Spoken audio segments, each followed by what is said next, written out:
অবশেষে সফলতার মুখ দেখল কদমতলা থানার পুলিশ।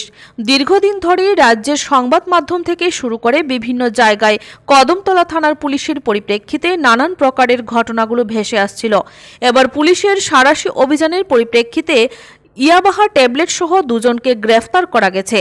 খবরে প্রকাশ, গোপন খবরের ভিত্তিতে ইন্দু বাংলার সীমান্তের ব্রজেন্দ্রনগর এলাকা থেকে ইয়াবাহা ট্যাবলেট সহ পাচারকারী এক মহিলা এবং এক ব্যক্তিকে আটক করেছে পুলিশ।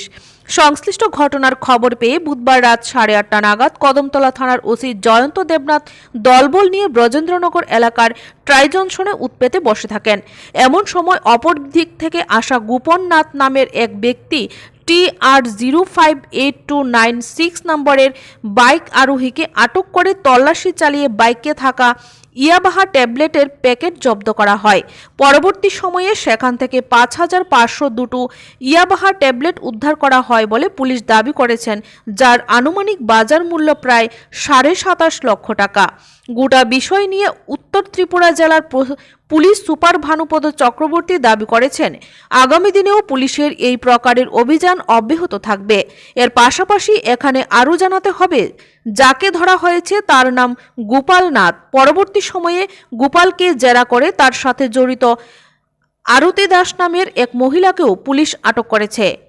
আটককৃতদের আগামীকাল ধর্মনগর আদালতে সোপর্দ করা হবে বলে জানা গেছে।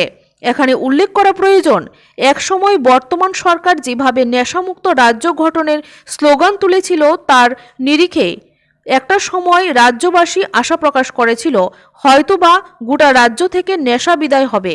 তবে বর্তমান সময়ে যেভাবে রাজ্যের বিভিন্ন জায়গায় নেশার বাড়বাড়ন্ত বাড়ছে, তার নিরিখে দাবি করা যায় নেশামুক্ত রাজ্য গঠনের বদলে বিজেপি শাসিত রাজ্যটা নেশার সাগরে পরিণত হচ্ছে।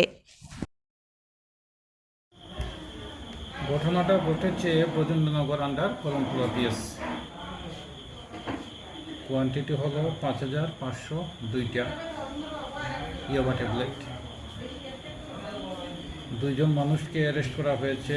একজন হলো গোপাল নাথ, যার কাছে মালগুলি পাওয়া গিয়েছিল বাইকের থেকে সিজ করা হয়েছে। গোপাল নাথে তার স্টেটমেন্টে বলেছে যে মালগুলি এনেছে শ্রীমতী আরতি দাসের কাছ থেকে।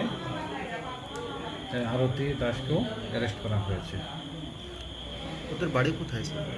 সবার বাড়ি ব্রজেন্দ্রনগর। কত টাকা, মানে এক একটা ট্যাবলেট প্রায় 500 টাকার মতো বিক্রি হয়। প্রচুর টাকা, কত 500 ইন্টু 5000 সিজ করা হয়েছে।